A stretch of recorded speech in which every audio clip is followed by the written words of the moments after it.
नमस्कार जय जगन्नाथ ओंकार education channel को आपन को स्वागत। शिक्षक बंधु आज आपण मान एक गुरुत्वपूर्ण video OSEPA letter for all headmaster 10 June 2026 सुधा देवाक पड़ो 2025-26 आर्थिक वर्षर कंपोनेंट वाइज यूसी स्टेटमेंट। एबे आसंतु जानिबा संपूर्ण तथ्य। ये लेटरटी रही Odisha school education programme authority अर्थात असेपा तरफ। लेटर नंबर रही 5299 dated 7/5/2026 from Ananya Das IAS state project director.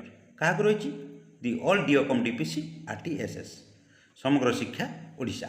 Subject रही preparation of final account of DPO modalities regarding collection of utilisation certificate maintenance of book of account records in the light of implementation of new procedure of funds management through single nodal account SNA and DigiGov software model 1 of PFMS under समग्र शिक्षा।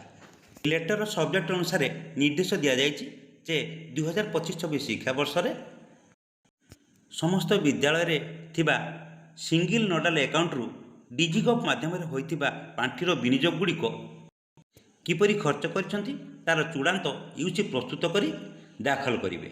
से चिठी आधार रे समस्त जिला शिक्षा अधिकारी माने ब्लॉक शिक्षा अधिकारी मानक चिठी जारी करछंती। ब्लॉक तरफ विद्यालय मानक प्रधान शिक्षकों ठारू यूसी कलेक्शन करी चलित 2025-26 शिक्षा वर्षर कंपोनेंट वाइज यूसी कलेक्शन पई निर्देशनामा जारी होईची। से कहिसंती madam sir in inviting a reference to the subject cited above, it is so state that financial year 2025-26 has been over.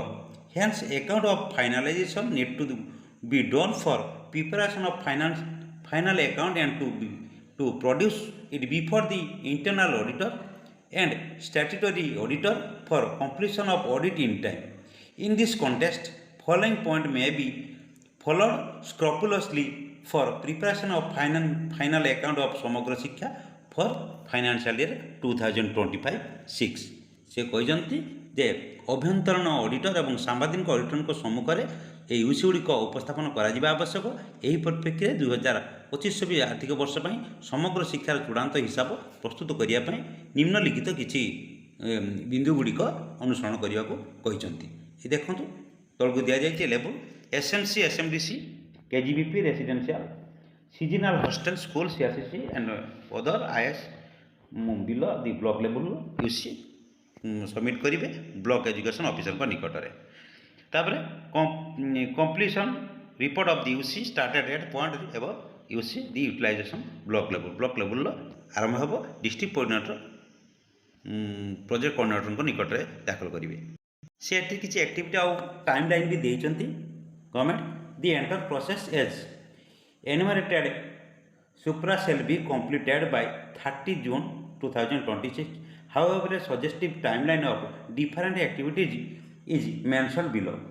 कौन एक्टिविटीज अच्छी देखते activity preparation of component wise UC by IA आमर जे अच्छा इंटरनाल एजेंसी जे रही जे आम कार्यकर्ता से द्वारा 20 मे पूर्व से ऑडिट कंपोनेंट वाइज सारे आ यूसी कलेक्शन ड्राइव केवे रही from 21 May 2026 to 10 June 2026।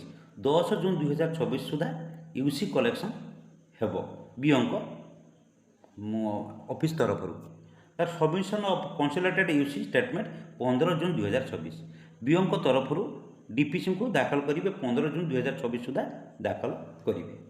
फाइनालाइजेशन of account at DPO level से असेपा को दाखल करेंगे केवे 30 जून 2026 अर्थात 30 जून सुधा समस्त विद्यालय राज्य सारार समस्त तथ्य समस्त यूसी गुड़िक डीपीओ निकट में असेपा निकट में पहुँचब डीपीओ मान तरफ।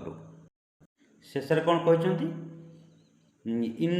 इनकॉर्पोरेशन ऑफ डेबिट एडवाइस कहते before the preparation of final account amount of debit advice and from DPO must be included in the books of account of DPO माने पूर्व वर्ष गुड़िक संग्रह करने व्यवहार प्रमाणपत्र क्षेत्र में এই ଡକୁମେଣ୍ଟ ଉପରେ ଉଲ୍ଲେଖ କରାଯାଇଥିବା ସ୍ତର ଅନୁଯାୟୀ ୟୁସି ସଂଗ୍ରହ ପ୍ରକ୍ରିୟା ଅନୁସରଣ କରାଯିବ।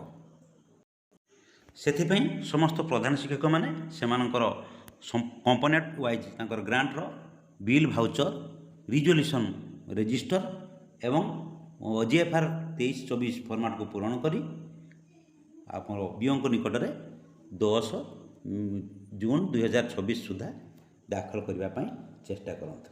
ଆଜିର ଭିଡ଼ିଓଟି ଯଦି ଆପଣମାନଙ୍କ ପାଇଁ ଇନଫର୍ମେଟିଭ୍ ମନେ ହେଉଥାଏ ତେବେ ଆମ ଓଙ୍କାର ଏଜୁକେସନ୍ ଚ୍ୟାନେଲକୁ ଲାଇକ୍ ସେୟାର କରିବା ସହିତ ସବସ୍କ୍ରାଇବ୍ କରିବାକୁ କେବେ ଭୁଲିବେନି। ଆଜି ପାଇଁ ରହୁଛି, ପୁଣି ଦେଖାବ ନେକ୍ସଟ ଭିଡ଼ିଓରେ। ଧନ୍ୟବାଦ।